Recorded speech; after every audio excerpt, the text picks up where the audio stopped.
What's going on, guys? Nick Wright Bodybuilding. Check it out.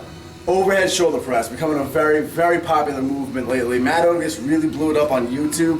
Omar Esoff has been using it for some time now. I've been actually using it a lot, and I haven't done too much footage on it other than the rebuild series I did a while back. But it's an amazing exercise that was actually brought to my attention and really taught to me by Chris Alberts of Metroflex Gym, Long Beach. The gym that you see CT Fletcher training in, Rich Piana training in, all these guys training in. I was actually in there training with Chris before any of those guys were even on YouTube, which is pretty cool to see that gym really blow up now after the fact.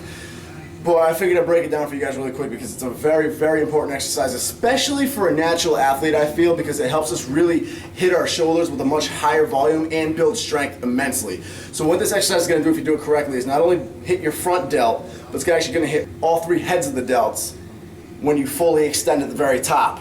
That full extension at the very top is going to pop back your shoulder. You can see all three heads are activated, even through my off-season fluffiness.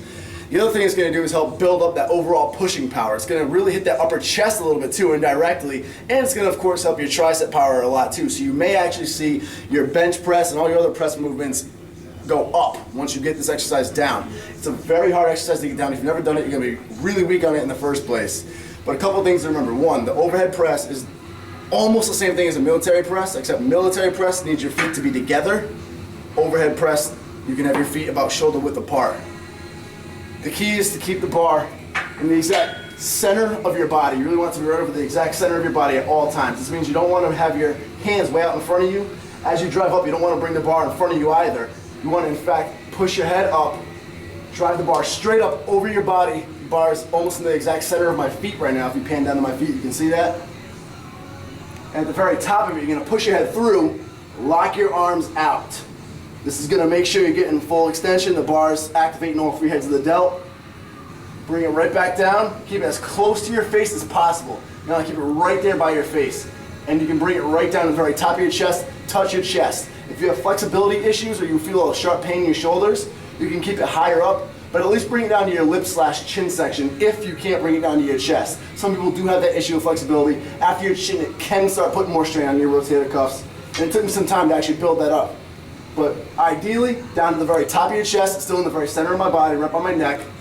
Elbows are in front of my fists, they're not behind my fists. My elbows are not flared out to either side, they're in front.